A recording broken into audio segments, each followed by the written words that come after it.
C'est une nouvelle astuce VBA Access que nous mettons en avant pour voir comment il est possible, à titre statistique, de connaître le nombre de fois qu'une base de données a été ouverte.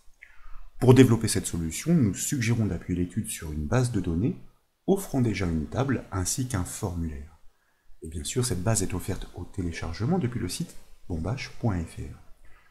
Vous le verrez, comme l'indique le volet de navigation, cette petite base est constituée effectivement d'une table nommée TNB, ainsi que d'un formulaire intitulé F-Parcourir.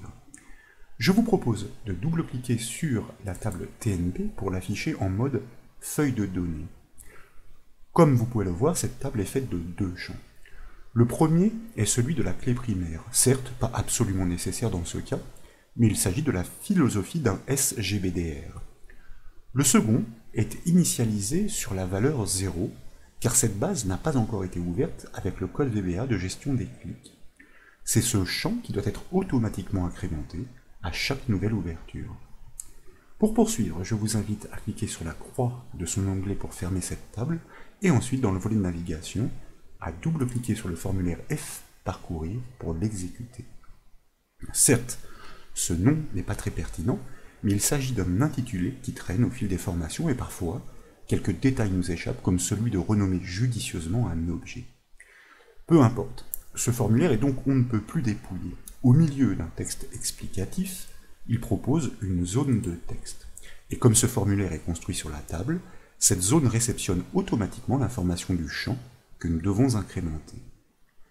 Nous devons commencer par créer un module de code VBA pour accueillir la fonction destinée à être appelée à chaque nouvelle ouverture de la base de données.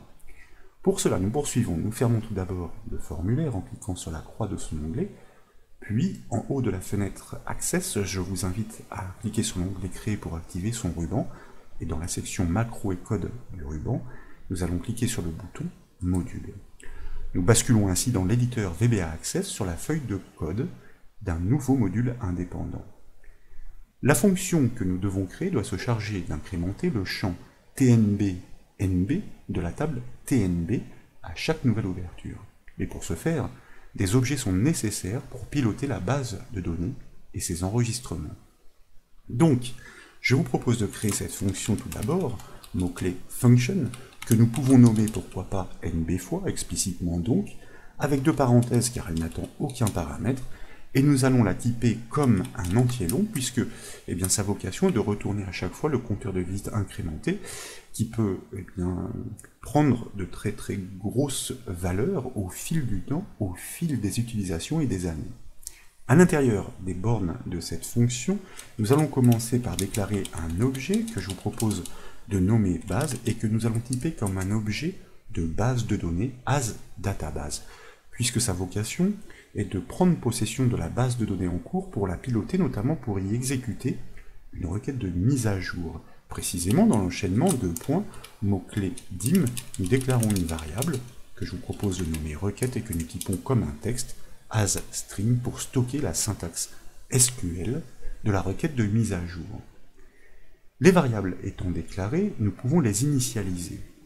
Nous devons faire pointer l'objet base sur la base de données en cours, nous l'avons dit.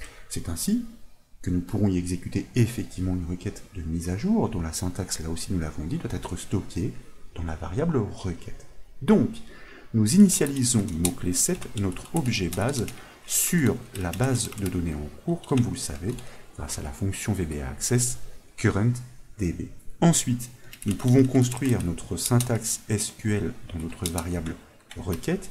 Il s'agit d'une classique requête de mise à jour, close update, sur la table TNB pour mettre à jour le champ TNB-NB de manière à l'incrémenter. Donc TNB-NB, nous allons lui passer la valeur qu'il portait, TNB-NB égale TNB-NB plus une unité. Comme il s'agit d'une information numérique, nous sortons de la double cote pour concaténer avec le chiffre 1. Il ne nous reste plus qu'à exécuter cette requête grâce à la méthode héritée par notre objet base qui se nomme execute, et en paramètre, nous devons lui indiquer quelle est la syntaxe SQL à exécuter, donc celle qui est mémorisée dans notre variable requête. Vous voyez, la par anticipation, j'avais enregistré, je confirme. Une fois la requête exécutée sur la base de données, nous devons décharger l'objet représentant cette dernière. Donc à la suite du code, nous exploitons notre objet base et sa méthode close, et puis nous allons le détruire en le réinitialisant, donc cet objet base, à nothing. C'est ainsi que nous allons le sortir proprement de la mémoire de l'ordinateur. Pour que ce code se déclenche à chaque ouverture de la base de données, l'astuce est simple. Elle consiste à construire une macro auto-exec dont la vocation est d'appeler cette fonction. Ce nom auto-exec est important. C'est lui qui indique à Access d'exécuter automatiquement la macro au chargement de l'application. Je vous propose donc d'enregistrer les modifications, de fermer l'éditeur VBA Access, et puis de nouveau dans la section macro et code du ruban créé, nous allons cliquer cette fois par contre sur le bouton macro. Là, avec la première liste déroulante, avec la liste déroulante qui se suggère, je vous propose de pointer sur l'action exécuter code pour pouvoir déclencher l'exécution de notre fonction dont il s'agit de donner le nom dans la zone nom de la fonction avec ces deux parenthèses, la fonction nb fois. Ensuite, nous allons déployer la liste du dessous pour choisir cette fois l'action ouvrir formulaire, c'est-à-dire qu'après l'incrémentation du compteur, à l'ouverture de la base de données, nous allons commander l'affichage automatique du formulaire fparcourir que nous désignons avec la liste déroulante. Il est seul, je vous le rappelle, dans cette base de données. Nous pouvons enregistrer les modifications, mais sous un nom précis, c'est très important, auto-exec que nous validons. Il ne nous reste donc plus qu'à tester en conditions réelles. Pour cela, je vous invite à fermer la base de données, et puis nous allons l'ouvrir plusieurs fois. Vous voyez que le compteur qui était initialisé sur la valeur 0 vaut cette fois 1, puisque nous venons d'accéder pour la première fois depuis que ce code existe à ce formulaire, à cette base de données, et désormais à chaque nouvelle ouverture, vous constatez que certes le formulaire est affiché, mais surtout que son compteur de visite est automatiquement incrémenté. Voilà donc pour cette nouvelle astuce VBA Access consistant à créer un compteur de visite de la base de données. J'espère qu'elle vous a plu. Si c'est le cas, comme toujours, je compte sur vous pour mettre un petit j'aime à la vidéo, et comme vous le savez, vous pouvez retrouver toutes les astuces et formations sur le site bombache.fr. Je vous remercie.